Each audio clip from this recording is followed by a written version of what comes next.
Esse vídeo é dedicado a todas as pessoas que não gostam de investimentos, mas que sabem que precisam investir de alguma forma. A maioria das pessoas quer simplesmente seguir sua própria vida. É bem possível que você não goste tanto assim de investimento, mas todo mundo fica falando o tempo inteiro que você tem que aprender a investir. De fato, você tem. O governo brasileiro não vai pagar aposentadoria para ninguém, então todo mundo tem que aprender a fazer a sua poupança própria e saber investir, saber alocar o seu capital da melhor forma possível. Esse vídeo eu vou tentar fazer ele principalmente tentando simplificar ao máximo as ideias de investimento que mais prevalecem na academia hoje, em todos os estudos acadêmicos desde 1960, para que você consiga ter resultados consistentes no longo prazo. Então, se você odiasse investimentos, se eu odiasse investimentos e não quisesse saber nada disso, no que eu investiria? Então já dá um like no vídeo para o YouTube espalhar esse conteúdo para bastante gente. Bora pro vídeo? E aí pessoal, tranquilo? Meu nome é Otávio Paranhos, aqui eu falo de renda variável, de investimentos para longo prazo, tanto no Brasil quanto principalmente no exterior, de maneira sempre global. Então nesse vídeo eu vou sintetizar e tentar explicar para você no que eu investiria se eu não quisesse ficar olhando investimento e se eu quisesse fazer uma coisa extremamente simples e objetiva. Sem mais delongas, eu investiria em um ETF global que se chama VT, Vanguard Total World Stock ETF. O que é isso, tá? Basicamente é um ETF. O que é um ETF? É um fundo de índice passivo, ou seja, um fundo de ações em que não há um gestor, ele simplesmente respeita regras objetivas. Nesse caso, a regra dele é que ele vai investir no mercado todo do mundo inteiro, não de apenas um país, mas de todos os países ao mesmo tempo, de maneira proporcional ao peso de cada país no mercado financeiro mundial. Ou seja, você em um ETF está comprando todas as empresas do mundo, tá? Esse ETF, como você pode ver aqui, ele é extremamente barato, porque ele apenas respeita essa regra objetiva de 0,09% de taxa de administração ao ano. Ele tem um tamanho de 14 bilhões de dólares. Ele tem negociações diárias de mais ou menos 165 milhões de dólares. Ele paga um dividendo de mais ou menos 2,30%, 2,50% ao ano sobre o valor que você investiu. Então, nesse caso, se o valor da cota dele está próximo a 80 dólares, então você vai receber mais ou menos 1,80 dólar por ano de dividendos. Aqui no site da própria Vanguard, que é a emissora dele, explica aqui mais ou menos qual é a categoria que ele se encontra. A gente pode ver que das categorias possíveis a gente tem de grandes empresas, empresas médias e empresas pequenas, e empresas de value, né, value stocks, que são empresas de valor, que são empresas mais baratas em relação à média, e empresas de crescimento, empresas growth, que são empresas mais caras em relação à média, porque se espera que elas cresçam mais, então os investidores aceitam pagar mais. Esse ETF, ele está bem no meio, certo? Então aqui, ó, ele investe em large caps, ou seja, empresas grandes, e empresas que não são nem caras nem baratas. Esse ETF, ele investe de maneira totalmente proporcional ao mercado financeiro mundial. Então, mais ou menos aqui, 55%, 58% dele está no Canadá e nos Estados Unidos. Tem 10% em mercados emergentes, que é Brasil, Rússia, Índia, etc. 18%, 20% mais ou menos na Europa, especialmente nos países desenvolvidos, que é França, Inglaterra e Alemanha. Pacífico, que é ali a parte da China e do Japão, tem mais 12%. Você vê que ele tem 8.423 empresas diferentes dentro dele. Então, assim, é aquele ETF para quem não quer se incomodar. O cara vai lá e compra tudo, certo? Ele tem um tamanho médio das empresas em que ele investe de 49 bilhões de dólares, ou seja, as empresas que o fundo investe são majoritariamente grandes.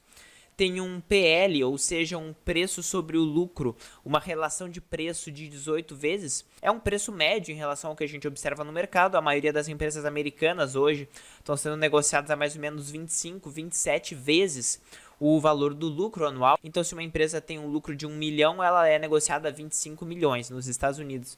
Nesse fundo, você compra empresas um pouco mais baratas. E elas têm crescido ultimamente os seus lucros a uma taxa de 11% ao ano, tá? Isso é bem importante. Além disso, você quer saber quais são as principais empresas? As principais empresas são as principais empresas mundiais, certo? Que nesse fundo já são as principais empresas americanas. Então a gente tem aqui Apple, Microsoft, Google, que é a Alphabet, Amazon, Facebook, Berkshire Hathaway, que é a empresa do Warren Buffett lá, JP Morgan, que é um banco, Johnson & Johnson, que é uma empresa extremamente famosa no Brasil, metade dos produtos de higiene são deles. E daí a gente começa a diversificar mais empresas ainda grandes, mas que tem um percentual menor, certo? Aqui a gente vê a divisão por países Então a gente vê que os Estados Unidos têm 55%, Japão 7,5%, Inglaterra 5%, China 3,7%, que a gente pode ver melhor aqui neste gráfico de pizza, que os Estados Unidos têm 55%, Japão, etc, etc.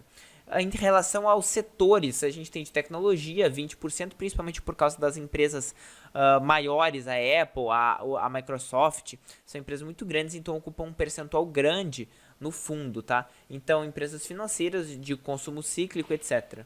Aqui a gente vê aquelas empresas que a gente falou, mas você vê que apesar de ter empresas gigantes dentro dele, a maior empresa, que é a Apple, tem apenas 2,27% do fundo, tá? Então é um percentual bem pequeno, você está extremamente diversificado. Aí você poderia me perguntar, Otávio, nos últimos anos o mercado americano tem rendido muito mais, tem crescido muito mais. Por que eu investiria em todas as empresas do mundo se o mercado americano, em específico, rende e cresce muito mais?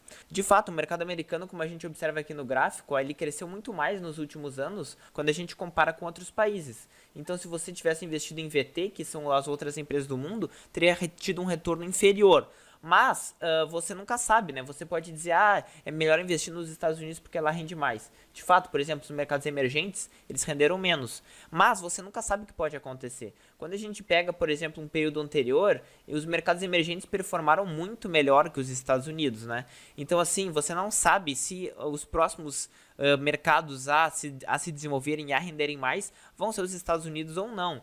A gente vê que justamente o VT ele serve para ter um meio termo e para trazer segurança e tranquilidade para você que não quer ficar sabendo, não quer ficar pesquisando qual é o mercado que vai crescer mais. Então, por exemplo, quando a gente olha os próprios Estados Unidos em períodos maiores, por exemplo, aqui, desde 2000, a gente vê que o mercado americano, desde aqui, março de 2000 até 2013, ficou num nível equivalente. Então ele teve duas crises enormes, que é a bolha do .com, né, das empresas de internet, e posteriormente a crise do subprime, que são a crise que foi a crise imobiliária. Você vê que durante esse período todo o mercado americano demorou para se recuperar. Enquanto isso, os mercados emergentes só iam para cima. Teriam enriquecido muitas pessoas aqui. Então, naquela época, todo mundo falava que o Brasil era a bola da vez, etc. E que só crescia. De fato, isso aconteceu. E, de fato, ninguém sabia o que ia acontecer posteriormente, que foi uma queda dos mercados emergentes e, consequentemente, um crescimento muito grande do mercado americano. Então, assim, é muito claro que é impossível saber qual é o mercado que vai crescer e, consequentemente, se você tem um ETF como VT, você tem um ETF totalmente diversificado, você não tem o risco de errar, porque necessariamente você vai ter investido naquilo que cresceu, você vai ter também investido naquilo que não cresceu tanto, mas é isso que traz tranquilidade. Como a gente pode ver também por essa divisão aqui que esse site aqui, o ETF.com, traz pra gente, entre os principais fatores de retorno dos investimentos, nesse caso aqui eles foram divididos pelo MSCI, né, que é uma empresa de classificação de risco americana. Ele dividiu aqui fatores, ou seja, características das empresas de acordo com os maiores estudos acadêmicos, que é basicamente o valor. Aqui a gente vê qual é a gradação das empresas de acordo com o preço delas relativo, de acordo com o tamanho, de acordo com a tendência de crescimento ou não, de acordo com a qualidade, ou seja, com o retorno que ela tem sobre o que ela tem investido, por exemplo, de acordo com os dividendos que ela paga ou de acordo com a volatilidade que ela apresenta. Você vê que é extremamente neutro esse fundo em relação à maioria dos fatores. Ele só investe um pouco em empresas um pouco maiores, certo? Porque ele está negativo aqui na parte de low size, ele está negativo na parte de empresas pequenas, ou seja, ele tem empresas maiores. Esse fundo não investe em empresas particularmente baratas ou caras, não investe em empresas que têm tendências de alta ou de baixa, simplesmente porque como ele investe em todo o mercado, ele acaba investindo em empresas de todo tipo que são caras e baratas, então ele não tem essa diferença. Então esse é o ETF que eu investiria se eu odiasse investimentos e não quisesse me preocupar nem um pouco. Então você vai lá e você compra recorrentemente todo mês ou toda vez que você tiver uma renda disponível esse ETF, que você vai estar colocando seu dinheiro no mundo inteiro. Ele é protegido, ele é em dólar, então provavelmente quando tiver uma crise aqui no Brasil, como tem governos mais pró ou contra mercado, em que o dólar sobe ou não, os seus investimentos, em uma crise em que o dólar sobe, os seus investimentos vão subir de valor em reais, certo? Porque com a desvalorização do real, é certo que esse investimento, para você que está em reais, vai se valorizar, porque mesmo que ele fique parado, se o dólar sobe, o seu investimento sobe junto, certo? Então isso é uma forma de proteção bem interessante. E se você tem um horizonte de investimento longo, é muito bom que você faça isso, porque você vai pegar na veia o crescimento do mundo, certo? O crescimento de todas as tecnologias, tudo que você vê de crescimento, de tecnologias novas que as grandes empresas desenvolvem, você vai ser proprietário disso, né? Então é mais ou menos isso que eu queria passar. Se você acha que isso faz sentido para você, dá um like. Se você não entendeu ou se você tem dúvida como investir no exterior, se você não sabe como você faria para sua situação, me escreve nos comentários aqui para eu entender melhor o que você busca. Para mim faz extremo sentido investir através de ETFs no exterior, é muito simples. Olha os outros vídeos que eu coloquei aqui no meu canal. Eu já coloquei vários vídeos de investimento no exterior e é mais ou menos isso. Então compartilhe com um amigo. E é isso aí, pessoal. Obrigado por assistirem. Abraço.